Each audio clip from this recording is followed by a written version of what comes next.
democracies don't die the way they used to die.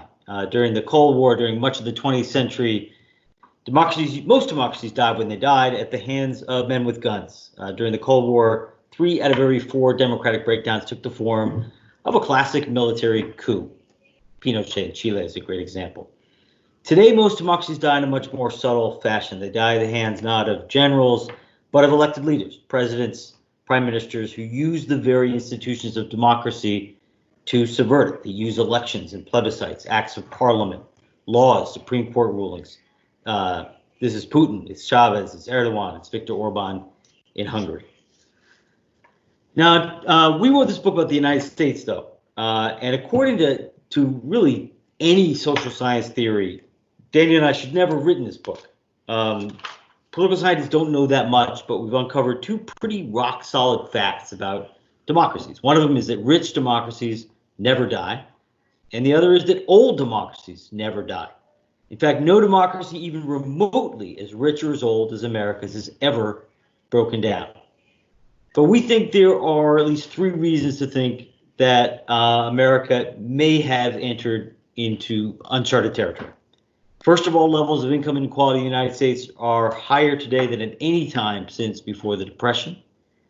Secondly, the United States has begun a transition that, to my knowledge, no democracy has ever successfully undergone. That's a transition in which a previously dominant ethnic group loses its majority status. I will return to that point. And third, of course, most obviously, Americans have elected a president with visibly authoritarian instincts. So we think there's at least cause for concern. We don't necessarily believe American democracy is dead. We don't necessarily believe it is dying, but there is at least reason for some concern. Now, electing a demagogue does not automatically condemn us to democratic death, to democratic breakdown. This is where institutions come into play. And Americans have a lot of faith in our Constitution. We have the oldest, arguably the most successful Constitution in the world. But constitutions by themselves are never enough to protect a democracy. Even the most brilliantly designed constitution does not just function automatically. It has to be reinforced by strong democratic norms, unwritten rules. And our book focuses on 2 norms in particular, not all norms, but 2 democratic norms in particular. One is what we call mutual toleration, or accepting the legitimacy of our partisan opponents. That means that no matter how much we may dislike our opponents, no matter how much we may disagree with our rivals, we recognize both publicly and privately that our rivals are loyal citizens who love the country as much as we do, and who have an equal and legitimate right to exist, to compete for power, and of course to govern. In other words, we do not treat our rivals as an existential threat. We do not treat our rivals as enemies. The second norm is what we call institutional forbearance. Forbearance means refraining from exercising one's legal right. It is an act of deliberate self-restraint. It is an underutilization of one's power. In the United States, we don't often think about forbearance in politics, but it is absolutely vital. Think about what the United States president constitutionally is able to do. The president can pardon whomever she wants whenever she wants. Any president who has a majority in Congress can pack the Supreme Court. If the president doesn't like the ideological composition of the court and has a majority in Congress, he can pass a law, expand it to 11 to 13, fill it with ideological allies. Completely constitutional. The president can also circumvent Congress and make policy through executive orders or through declaring a national emergency. The Constitution does not explicitly prohibit such action. Or think about what Congress legally, constitutionally is able to do. Congress can shut down the government by refusing to fund it.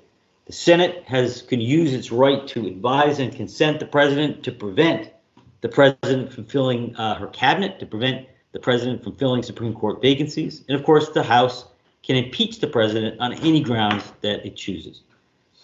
My point here is that politicians can exploit the letter of the Constitution in ways that completely eviscerate the spirit of the Constitution. Court packing, partisan impeachment, government shutdowns, national emergencies. My colleague at the Harvard Law School, Mark Tushnet, calls this behavior of using the letter of the law deliberately to subvert the spirit of the law, he calls it constitutional hardball. You look at any failing or failed democracy anywhere, and you will find an abundance of exactly this, of constitutional hardball. Spain and Germany in the 1930s, Chile in the 1970s, contemporary Poland, Hungary, Venezuela, Turkey. What prevents a democracy, prevents an established democracy from descending into a destructive spiral of constitutional hardball is forbearance. It's a shared commitment among politicians to not use the letter of the law to subvert the spirit of the law.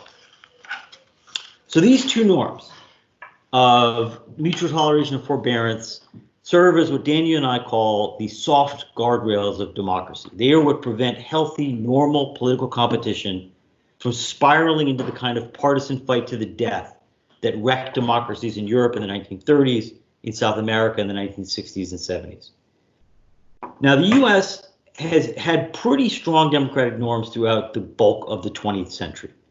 Throughout most of the 20th century, Democrats and Republicans accepted one another as legitimate rivals, and with pretty rare exceptions, they avoided destabilizing acts of constitutional hardball. There were no impeachments, there were no court packing, there were no costly government shutdowns. Supreme Court nominees were approved even when the opposition party controlled the Senate.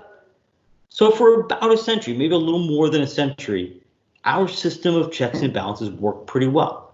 But again, the system worked not entirely because of how it was designed in the Constitution, but rather because it was reinforced by pretty strong norms of mutual toleration and forbearance.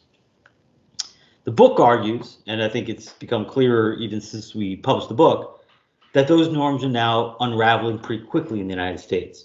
There were signs of this unraveling going back to the 1990s, when Republican leader Newt Gingrich began to instruct his allies in the Congress to use terms like betray, anti-flag, and traitor to describe Democrats. In other words, Gingrich very actively encouraged his Republican allies to abandon the language of mutual toleration.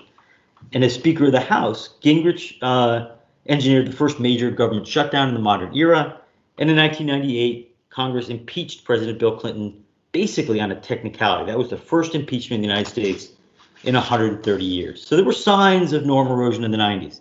But the erosion of mutual toleration really accelerated, I think, in the early 21st century, particularly during the Obama presidency. Republican leaders during Obama's presidency began to tell their followers, both privately and publicly, that President Obama didn't love America, that Obama and the Democrats were not real Americans, and maybe Obama wasn't even an American citizen. Now that's worrisome because when mutual toleration disappears, politicians start to abandon forbearance. When we start to view our partisan rivals as enemies, as an existential threat, we grow tempted, or politicians grow tempted, to use any means necessary to stop them. And that is exactly what began to happen, particularly in the second decade of the 21st century. After 2010, the Republican Congress began to treat the Obama administration as an existential threat that had to be defeated at any cost. So Congress twice shut down the government, at one point pushed the country to the brink of default.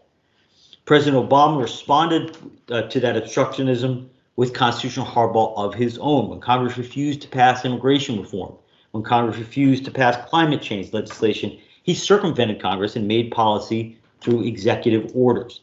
That action was technically legal, but it clearly violated the spirit of the Constitution.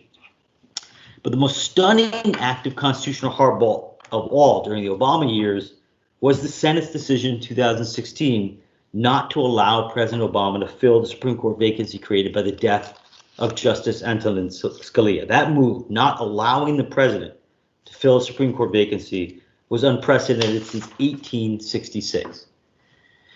Now, all that stuff happened before Donald Trump became president. So the problem is not just that Americans elected a demagogue in 2016. It's that we elected a demagogue at a time when the soft guardrails protecting our democracy were coming unmoored. So why the hell is this happening? What's going on? We argue that what's driving norm erosion is polarization. Over the last 25 years or so, maybe 30 years, Democrats and Republicans have come to literally fear and loathe one another. There's a famous survey, I don't know how good a survey it is, but a famous survey carried out in 1960 that found that 5% of Republicans and 4% of Democrats said they would be displeased if their kid married somebody from the other party. 5%. Today, that number is close to 50%. According to a Pew survey from last year, 49% of Republicans and 55% of Democrats say the other political party makes them afraid. A recent study by political scientist Lillian Mason found that 60% of both Democrats and Republicans believe the other party is a danger to the United States. We have not seen this level of partisan fear and loathing since the 19th century, since the post-Civil War period. Now, this is not just traditional left-right polarization. People do not fear and loathe one another this way over taxes, over healthcare policy. Today's partisan differences in the United States run much deeper. They are about racial and cultural identity. Our partisan identities, the identities sustaining the two parties, have changed dramatically in the United States over the last 50 years. Back in the 1960s, even the 1970s, when I was a kid, the Democrats and Republicans stood for different things policy-wise, but culturally, demographically, they were very similar. Basically, they were both overwhelmingly white and Christian. 3 changes have occurred in the United States and its politics in the last half century. First of all, the Civil Rights Movement led to a massive migration of Southern whites from the Democratic Party to the Republican Party, while African Americans, in some cases newly enfranchised, went overwhelmingly into the Democratic Party. Secondly, the U.S. experienced a massive wave of immigration. Most of those immigrants and their kids ended up in the Democratic Party. And third, under Reagan in the early 1980s, evangelical Christians who had been evenly split between the two parties flocked to the Republican Party. So today, the Democrats and Republicans represent very, very different communities, not just different constituencies, but different communities. The Democrats are sort of a weird rainbow coalition of urban educated white people like me and a range of ethnic minorities. Nearly half of the Democratic Party vote today is non-white. The Republicans, by contrast, remain what they've basically always been, overwhelmingly white and Christian. So what? Why does that matter? It matters because white Christians are not just any group in the United States. Not only were they once an overwhelming electoral majority, but they, not that long ago, my childhood, once occupied the top rung of all of our country's social, economic, political, and cultural hierarchies. They filled the presidency, they filled the Congress, they filled the Supreme Court, they filled the governor's mansions, they were the CEOs, they were the newscasters, the movie stars, the college professors, and they were the face of both the Democratic and Republican Party. Now, those days are over, but losing a majority, more importantly, losing one's dominant social status, can be a deeply threatening thing. Many Republican voters feel like the country that they grew up in is being taken away from them. And for them, or for many people, that feels like an existential threat. That, we argue, is what fuels the Republican Party's radicalization and what ultimately is driving polarization in the United States. The problem is that extreme polarization can kill democracies. Recent research, in particular by political scientist Milan Zvolik at Yale, shows that the more polarized a society is, the more we become willing to tolerate undemocratic behavior by our own side. And politics is so polarized that we view a victory by our partisan rivals, by the other guys, as something that's catastrophic, something intolerable, something unacceptable. We start to justify using extraordinary means to prevent it. We start to justify things like voter suppression, election fraud, even violence and coups. Now, Americans have not reached the point yet of violence or coups, but we have reached a point where, according to exit polls in the 2016 election, 1 out of 4, almost 25% of Trump voters said in exit polls that they believed he was unfit for the office of presidency. A quarter of people who pulled the lever for Donald Trump said on election day they did not think the man was fit for the office of the presidency, and yet they still preferred him to the Democrat. We've reached a point where, according to Gallup polls consistently since 2016, Republicans have a much more favorable view of Vladimir Putin than they do of Hillary Clinton or Joe Biden. Those are pretty dangerous levels of polarization. Donald Trump is a symptom of that polarization. He's not a cause of it. And his departure from the presidency, whenever that is, will not put an end to it. All right, so where are we headed? Where's the United States headed? I do not think the United States is headed for dictatorship, Putin style or even Orban style. The balance of power in the United States is much, much different, fundamentally different from that in Russia, Turkey, Venezuela, Hungary. Unlike countries like Russia and Hungary, where autocrats steamrolled a really weak opposition, the United States has a strong opposition. The United States has a well-organized, well-financed, electorally viable opposition party. So it's unlikely that we're heading into single-party rule or a personal autocracy. But even if that's not the case, even if we're not sliding into a Putin-style dictatorship, I think we may be sliding into at least one, if not two, unhappy scenarios. One of them is extreme dysfunction. The U.S. system of checks and balances only functions with a minimum of mutual toleration and forbearance. But as I just argued, those norms are being pretty rapidly destroyed by polarization, and that is rendering our democracy, our institutions, utterly dysfunctional. When mutual toleration and forbearance evaporate, when they disappear, when they're low, divided government, like we have now in the United States, descends pretty quickly into a kind of permanent institutional warfare. Politicians turn institutions into partisan weapons, exploiting whatever legal authority they've got available to thwart their rivals. This is a world of stolen Supreme Court seats, partisan impeachments, of government shutdowns, of declarations of national emergency in order to get legislation through. Take the example, most recently, of impeachment. Donald Trump is exactly the kind of leader, autocratic leader, that impeachment was designed to protect us against. He exploits the power of the office to no end for personal gain. He flouts congressional authority, he flouts the rule of law, refusing to submit to congressional oversight. He tried to use our country's law enforcement agencies to investigate and punish his critics. The Ukraine case revealed that Trump was willing to abuse the powers of the presidency to undermine the integrity of the 2020 election, striking at the very heart of our democracy. So the Democratic Party, I think, was absolutely right to pursue impeachment. That's precisely what the founders designed it for. But polarization has rendered the institution of impeachment totally dysfunctional. Senate Republicans made it clear from the beginning that they would acquit the president no matter what the evidence. In fact, they voted to not see all of the evidence. In other words, polarization was so extreme that for Republicans, it became more important, or it has become more important to beat the Democrats than to stop the president from abusing power. So polarization has rendered impeachment useless, essentially useless as a check on executive abuse, which means we've got no constitutional check other than elections with which to stop an abusive president. That's a pretty dangerous and debilitating level of dysfunction. And that dysfunction, I think, can have important consequences.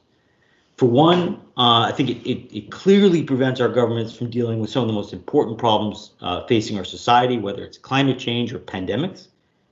And secondly, over the medium to long term, dysfunction is beginning to erode public confidence in our democratic system. If Americans see their governments consistently fail to respond to their most pressing concerns, they will eventually lose faith in the system. When societies lose confidence that the system can resolve their problems, they become much more vulnerable to demagogues, to political outsiders who promise to get things done by some other means. There's nothing in the U.S. water, there's nothing in the U.S. bloodstream, there's nothing in the U.S. culture that prevents our citizens from going down that route. So one danger is utter dysfunction. I think we're already there. The other danger we face is potentially a slide into minority rule. The American founders created a political system that was pretty heavily biased towards sparsely populated territories. The Electoral College is biased towards sparsely populated states. The Senate is heavily biased towards sparsely populated states. And because the Senate approves Supreme Court appointees or nominees, The Supreme Court is at least slightly biased towards sparsely populated states. And population trends are making that much worse. So in 20 years, in less than 20 years, 70% of the US population will be living in 16 states, which means that 30% of the country will control almost 70% of the Senate. Now, our institutions, like many democracies, have always had a small state bias. But for the first 200 years of our history, that institutional bias, it was bad for states like California and New York, but it had no partisan effect. It had no partisan effect because both the Democrats and the Republicans had urban wings and rural wings. So it did not have a partisan bias. It's only in the last generation that our parties have split among urban-rural lines. Today, the Democrats are overwhelmingly based in the big metropolitan centers, whereas the Republicans are overwhelmingly based in sparsely populated territories. That means the Republicans have a pretty systematic advantage in the Electoral College, the Senate, the Supreme Court. And that opens up the possibility of minority rule. So the last two Republican presidents came to office despite losing the popular vote. There's a pretty good chance that will happen again in 2020. The Democrats overwhelmingly won the overall popular vote for the Senate in 2016. They overwhelmingly won the popular vote for the Senate in 2018, and yet Republicans still control the Senate. In 2017, Neil Gorsuch became the first Supreme Court justice in history to be appointed by a president who lost the popular vote and then confirmed by senators who represented less than half the country. A year later, Brett Kavanaugh became the second Supreme Court justice in U.S. history to be appointed by a president who lost the popular vote and be confirmed by senators who represented less than half the country. Now, minority rule is bad enough, but it could be worse than that. Republicans, given the decline of forbearance, Republicans could quite easily use their control of counter-majoritarian institutions to further entrench themselves in power. And we just saw an example of this. The president abused power to try to undermine his rival in the next election, but the Senate, a counter-majoritarian institution, effectively let him get away with it. Second example, Republican-led state governments across the United States are engaging in efforts to disenfranchise low-income and minority voters. They're purging voter rolls. They're making it harder to register and to vote. The Supreme Court today, the way it's constituted, is very likely to allow those efforts to continue. So we could be, depending on how politics plays out in the next few months and years, we could be in for a period of minority rule, in which governments elected by a minority of Americans are able to tilt the playing field at least slightly because they're protected by both the Senate and the Supreme Court. So what can be done? How do we steer clear of democratic backsliding? I think most fundamentally, we need to end polarization. And to do that, the Republican Party has to change. It has to become a more diverse political party. As long as the Republicans remain an overwhelmingly white Christian party in a society as diverse as the United States, they will be prone to extremist and even anti-democratic behavior. I want to develop this point for a second because I think it is important. Democracy requires that parties know how to lose. That means when we lose an election, we accept defeat, we go home, we get drunk, we regroup, we get ready to play again the next day. But for parties to lose graciously, and that's the norm that the term political scientists use for this norm, two conditions have to hold. For parties to lose graciously, two conditions must hold. First of all, parties have to believe they stand a chance to win again in the future. And second, parties have to believe that losing will not bring ruinous consequences. When parties fear that they're not going to be able to win future elections, or if they believe that defeat today will bring catastrophe, the stakes rise dramatically. Politicians' time horizons narrow. They throw tomorrow to the wind, and they will try to use any means necessary to win today. In other words, desperation, fear of losing, leads politicians to play dirty. My co-author Daniel found this dynamic in 19th century Germany. German conservatives were terrified by the prospect of universal suffrage. For them, giving the working class the right to vote meant not only the right's electoral demise, but the demise of the entire aristocratic order. So he found conservatives played dirty. They used fraud and repression to hold on to power all the way up until World War I. Similar dynamic can be found in the United States among Democrats in the South after the Civil War. Reconstruction, the end of the Civil War, Reconstruction and the 15th Amendment brought widespread black enfranchisement across the South. Northern troops occupied the South and allowed African Americans to register to vote across the South. African Americans constituted a majority or close to a majority in most states in the South in the 1860s and 70s. So their enfranchisement scared the shit out of Southern Democrats, and their supporters. Not only did black suffrage threaten the Democrats' electoral dominance, but it threatened to overturn the entire racial order. Facing what they perceived to be an existential threat, the Democrats in the U.S. South played dirty. Between 1885 and 1908, all 11 post-Confederate states passed laws and passed new constitutions that allowed the use of poll taxes, literacy tests, property and residency requirements to effectively eliminate African Americans' voting rights. So black turnout, African American turnout in the South fell from 61% in 1880 to 2% in 1912. Unwilling to lose, Democrats stripped the right to vote from nearly half the population in the South, ushering in nearly a century of authoritarian rule in the U.S. South. We fear that something similar is happening to the Republican Party today. The Republicans' medium-term electoral prospects are pretty dim. Again, the Republicans are an overwhelmingly white Christian party, but white Christians are a rapidly declining share of the U.S. electorate. In 1992, when I was beginning grad school, when Bill Clinton was elected president, white Christians were 73% of the U.S. population, of the U.S. electorate, By 2012, when Obama was reelected, white Christians were down to 57% of the electorate. By 2024, they will probably be below 50%. That's not even half the story. It's even worse than that, because younger voters are overwhelmingly Democratic. In the midterm elections in 2018, the last election, people between the ages of 18 and 29 voted Democrat by a more than 2-to-1 margin. 30-something, people in their 30s voted 60% Democrat. So the Republicans, the way things stand, face a bleak electoral future. But it's not just that. It's also that the Republican base, or much of the Republican base, has come to view defeat as catastrophic.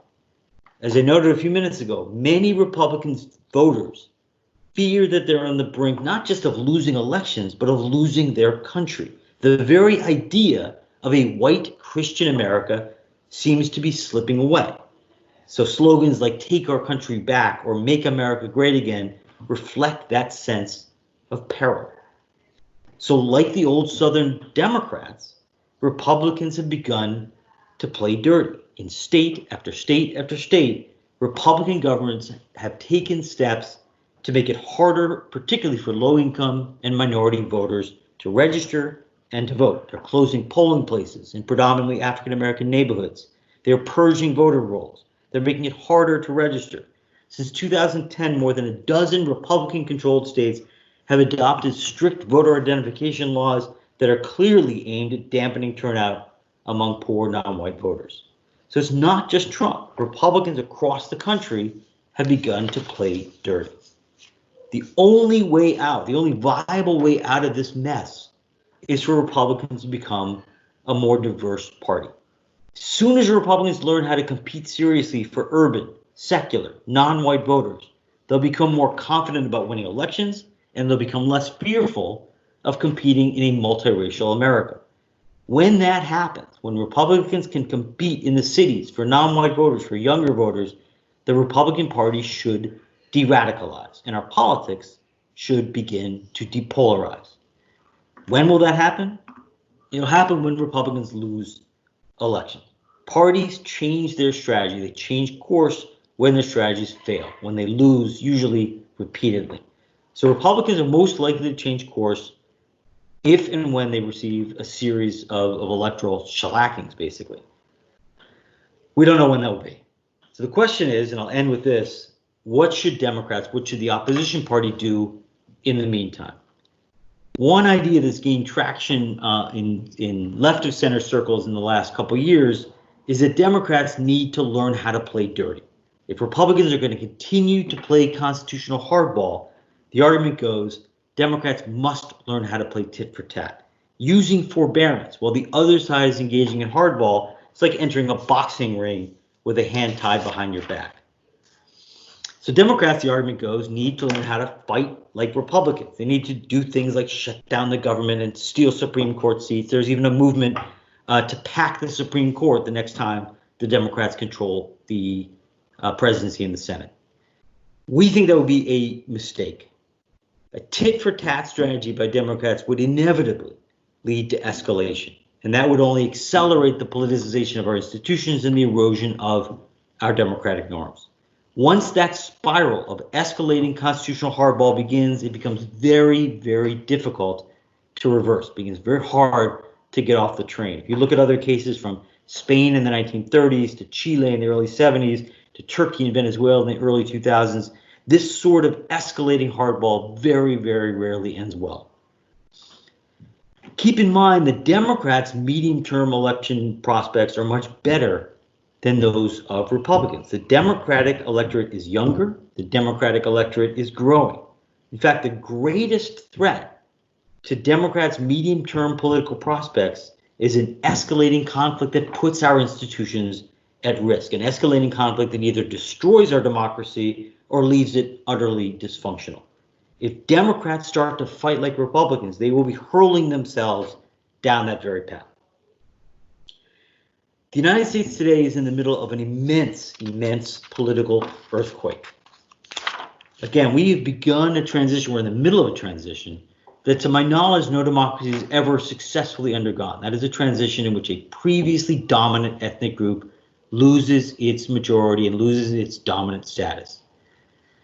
I'm pretty optimistic that we'll be the first democracy to make that transition. But to get there, to get to the other side, we're going to have to pass through a period of pretty intense and polarizing reaction. That's where we are today.